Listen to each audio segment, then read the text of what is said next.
Di video Draw Story kali ini, aku akan bercerita tentang urban legend dari negara Sakura Jepang yang sudah cukup populer nih. Nama Jikininki atau Sokujinki dalam bahasa Indonesia artinya adalah hantu pemakan manusia. Jikininki diceritakan memiliki penampilan menyerupai manusia, namun dengan kulit yang berwarna pucat serta kepala yang tidak ditumbuhi rambut, serta memiliki gigi dan cakar yang sangat tajam. Mereka biasanya menampakkan diri di tempat-tempat yang penuh dengan timbunan mayat, misalnya seperti tanah kuburan, kuil yang sedang menggelar ritual pemakaman, hingga medan pertempuran. Namun pada saat malam hari telah tiba, mereka akan berkeliaran untuk mencari serta memakan mayat manusia. Jikininki dipercaya bisa membuat manusia takut hanya dengan melihat tatapannya saja. Namun secara umum Jikininki enggan menyerang manusia dan lebih suka mengonsumsi orang yang sudah mati atau dalam bentuk mayat. Menurut sejumlah cerita, Jikininki juga bisa mengubah wujudnya menjadi tak kasat mata, atau bahkan menjadi seperti manusia normal hingga jangka waktu tertentu. Dengan cara ini Jikininki bisa masuk ke kawasan padat penduduk tanpa dicurigai warga sekitar dan dapat bertransaksi dengan pejabat koruptor setempat supaya bisa mendapatkan stok mayat. Ada beberapa versi cerita yang berbeda mengenai asal-usul Jikininki. Menurut salah satu legenda, Jikininki awalnya hanyalah manusia biasa yang berprofesi sebagai pemuka agama. Namun karena ia terjerumus dalam praktik korupsi, arwahnya tidak bisa memasuki alam sesudah kematian dan dipaksa mengembara sebagai hantu yang rasa laparnya tidak akan pernah bisa dipuaskan. Legenda lain menyebutkan kalau Jikininki awalnya adalah manusia yang melakukan kanibalisme semasa hidupnya atau memakan daging sesama manusia. Ketika saat dirinya meninggal dunia, ia pun bangkit lagi sebagai hantu yang haus memakan daging manusia yang bernama Jikininki. Legenda lainnya juga ada yang mengatakan bahwa Jikininki adalah seorang manusia yang terkena kutukan ilmu hitam. Dari sekian banyak cerita yang ada, salah satu yang paling terkenal yaitu cerita mengenai seorang pemuka agama yang bernama Muso Soseki di abad ke-18. Menurut cerita tersebut, ia tersesat ketika tengah melintasi gunung. Saat hari sudah mulai semakin gelap, Soseki pun mulai merasa putus asa karena ia tidak menemukan tempat untuk bermalam. Namun tanpa sengaja ia berpapasan dengan seorang petapa. Soseki lantas memohon kepada petapa tersebut agar bersedia memberikan tempat untuk menetap sementara waktu melewati malam tersebut. Akan tetapi sayangnya petapa itu menolaknya. Namun petapa tersebut membantu menunjukkan arah untuk menuju jalan ke desa terdekat kepada Soseki. Merasa tidak punya pilihan lain, Soseki pun nekat melakukan perjalanan menembus hutan di kegelapan malam yang sangat menakutkan. Terlebih lagi ia hanya seorang diri tanpa ada siapapun yang menemaninya.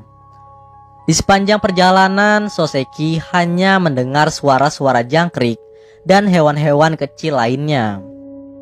Setibanya di desa tersebut, Soseki langsung disambut hangat oleh para warga setempat. Namun saat bertemu dengan anak dari kepala desa, Soseki menerima kabar kalau warga desa akan segera pergi meninggalkan desa tersebut untuk sementara waktu pada malam itu. Anak kepala desa tersebut beralasan mereka terpaksa melakukan itu karena ayahnya baru saja meninggal dunia dan sudah menjadi tradisi desa tersebut. Kalau ada salah satu penduduk desa yang meninggal, maka penduduk lainnya harus pergi meninggalkan desa pada malam hari jika tidak ingin menerima nasib buruk. Namun karena Soseki bukanlah warga asli desa tersebut, ia diperbolehkan tetap bermalam di sana serta ia juga tidak perlu ikut mengungsi bersama warga yang lain. Soseki yang tinggal sendirian pun menawarkan dirinya untuk melakukan ritual pemakaman atas jenazah kepala desa tersebut. Saat warga desa sudah pergi semuanya, tinggallah Soseki seorang diri yang tengah melakukan persiapan untuk ritual pemakaman kepala desa. Tak berapa lama kemudian, peristiwa-peristiwa aneh pun mulai terjadi secara misterius.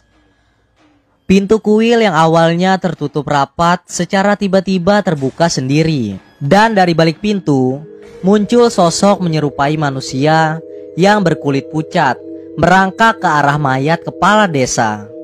Soseki mencoba bersikap tenang. Namun saat makhluk tersebut menatapnya, Soseki merasakan kalau ia tidak bisa bergerak maupun berbicara. Makhluk tadi kemudian memakan mayat kepala desa di hadapan Soseki. Beberapa menit kemudian setelah memakan kepala desa itu, ia pergi ke arah hutan sambil membawa persembahan yang tadinya ditempatkan di atas mayat tersebut. Saat makhluk tadi sudah pergi, barulah Soseki bisa menggerakkan kembali tubuhnya. Soseki kemudian berlari ke arah hutan untuk melihat makhluk tadi. Namun makhluk mengerikan tersebut sudah menghilang secara misterius dalam kegelapan malam. Keesokan harinya warga desa beramai-ramai kembali ke desanya. Soseki kemudian menceritakan peristiwa yang ia alami tadi malam. Namun bukannya terkejut atau ketakutan, putra sang kepala desa hanya mengangguk kecil, seolah-olah peristiwa yang terjadi tadi malam sudah biasa terjadi. Soseki juga bercerita kalau ia sempat berpapasan dengan seorang petapa di tengah hutan.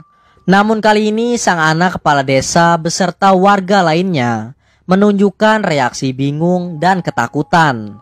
Menurut pengakuan mereka, tidak pernah ada pendeta yang bertapa di sekitar desa mereka. Karena merasa penasaran, Soseki pun kemudian mengucapkan terima kasih kepada warga desa atas keramah tamahan mereka. Dan kemudian Soseki pergi meninggalkan desa itu menuju ke pondok yang ditempati oleh sang petapa yang pernah ia temui beberapa hari yang lalu di hutan tersebut, untuk memastikan apakah itu benar-benar dia. Saat Soseki tiba di pondok tersebut, ia mendengar suara misterius dari dalam pondok yang gelap itu.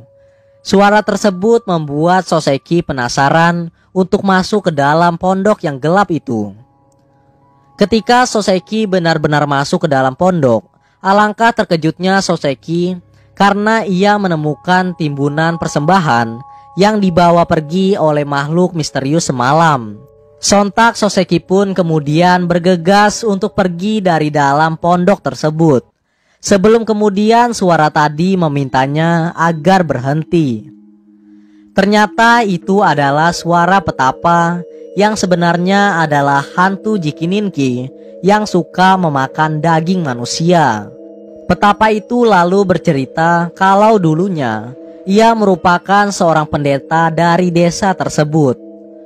Namun karena ia terbuai oleh kekayaan dan ketamakan duniawi, dirinya menerima kutukan ilmu hitam, sehingga ia harus melanjutkan hidupnya sebagai Jikininki yang harus memakan daging mayat manusia agar dapat bertahan hidup.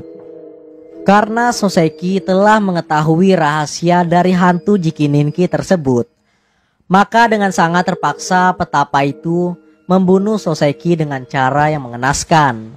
Dan setelah Soseki mati, tubuhnya lalu dimakan dengan lahap oleh petapa tersebut. Dikabarkan bahwa hantu Jikininki ini tidak pernah puas dengan apa yang ia makan. Ia terus mencari korban kemanapun ia pergi. Dan sampai saat ini masih banyak orang yang percaya atas kehadiran hantu Jikininki tersebut. Nah, itulah tadi cerita tentang hantu Jikininki yang berasal dari urban legend negara Jepang. Namun percaya atau tidak, itu kembali pada diri kalian masing-masing. Karena ini hanyalah sebuah mitos yang belum tentu kebenarannya. And anyway, itu saja untuk Draw Story hari ini. Semoga kalian suka dan juga terhibur. And ya, Thanks for watching guys, until next time and stay cool. Bye bye.